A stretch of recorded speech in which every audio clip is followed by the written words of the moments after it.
Today I would like to share this wonderful article, Another Jewel by Om Swami. How do you form opinions? Your opinions are a reflection of your inner world, a statement of the depth of your intellect and understanding. I often say your outer world is a reflection of your inner one. If your inner world undergoes a transformation, you experience a change in the outer one automatically. Some people have a tough time grasping this though. After all, the people you deal with in the real world stay the same. Their nature and their opinions don't change. If someone has upset you, will they change their ways? How does it work? What do I mean? Let me use the Taoist parable to elaborate on my perspective. Once upon a time, there was a woodcutter, a master of his trade. He had several axes. Today was a sunny day after non-stop rain for more than a week. He decided to go to the forest for some fresh wood. Much to his dismay, he could not find his favorite axe. He looked in every place he could think of, no luck. He was upset with his children, for he thought they might have misplaced it. He was cross with his wife, for he felt she offered no help in his work. He was mad at the whole world.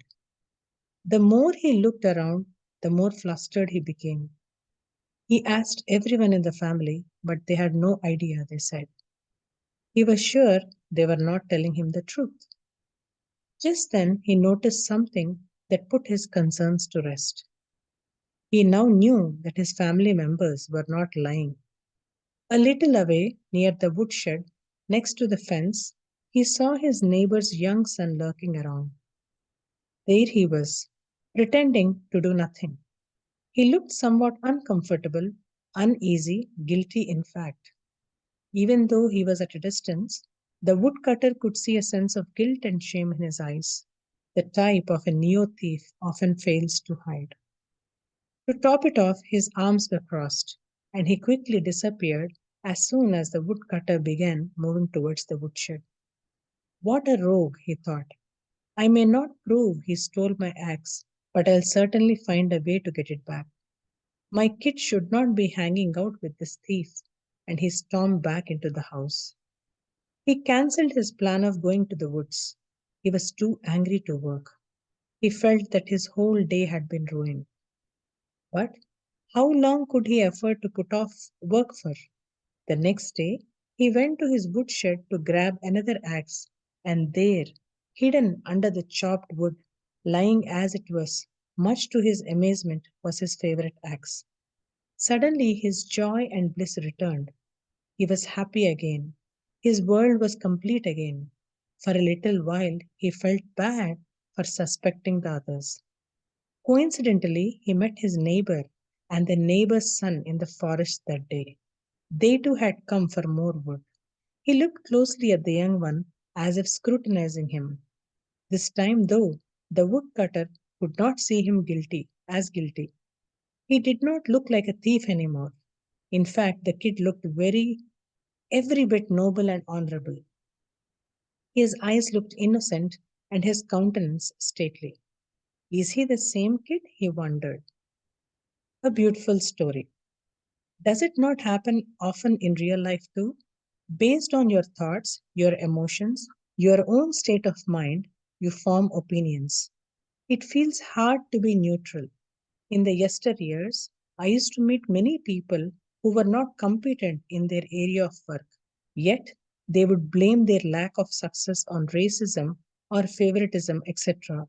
Because they had already formed strong opinions of others, even a glance from anyone of another race, culture, color, or religion would make them feel as if they were being discriminated against. Sometimes you're so sure about what you think, but surety itself is just another one of your many opinions. This is what I mean when I say how you perceive the outer world is a direct derivative of what is stocked in your inner one. If you are paranoid, if you are insecure, you will feel edgy with the whole world. Your mind will make you feel as if everyone has some hidden agenda, as if everyone is out to get you. Your conditioning directly affects the quality and nature of your opinions.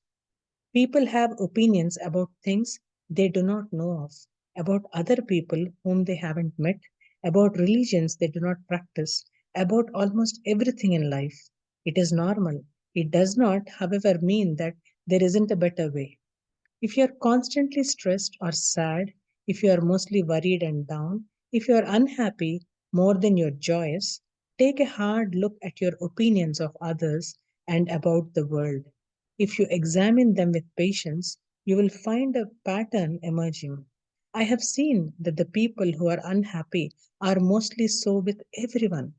Those who are positive and appreciate always find something good in everyone to admire. And how to rise above your opinions? Spend some time in introspection, in self contemplation. You will see the world in a new light thereafter. Go on, derive a viewpoint from your first hand experiences and not based on what others tell you. This will empower you beyond your wildest imagination. I so loved this, Masters. It's so true sometimes when we are totally engrossed in our thoughts, our own beliefs, how much it affects the way we perceive the world. So it's so much important to do the inner work before trying to form judgments and opinions about what's happening outside us. Such a beautiful reminder by Ohms for me again. Thank you all for listening. If anyone would like to share your experience, meditation experience, or your perspective on the article, please feel free to unmute, Masters.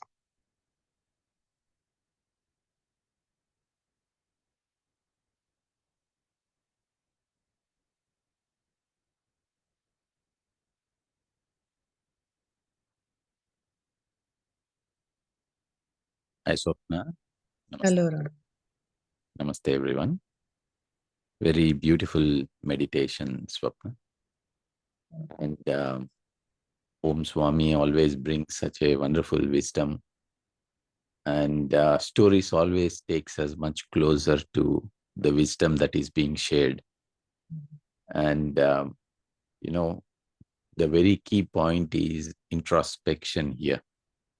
Mhm, Each one in this world have their own opinions. mhm, And unless and until the story is beautiful, however, if we do not introspect like the story is bringing the message, if we do not introspect, we do mhm. not find all the opinions with which we are living. Yes. Any opinion that is not taking us into oneness is something we need to shift, we need to work upon, we need to change. Mhm. And opinions is equals to assumptions. Yes. Mhm. And that is why one of the four agreements make tells don't make assumptions. So we have to introspect and find out what assumptions we are making and what assumptions are leading to what opinions. And eventually, assumptions are things that run in our head. So the more we become conscious of our thoughts, the more we become conscious about everything in our life. It is about becoming conscious.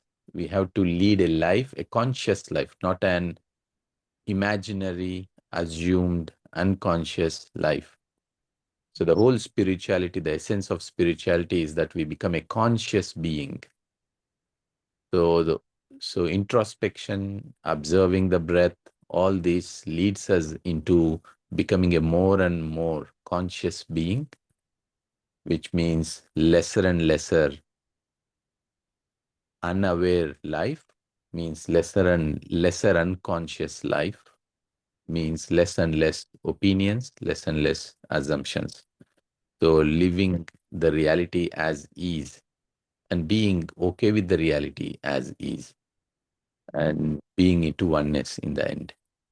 So thanks a lot for bringing such a beautiful wisdom today. Thank you, Ram. Beautiful summary as always.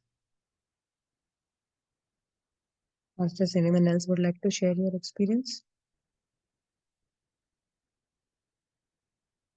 What are your thoughts on the article?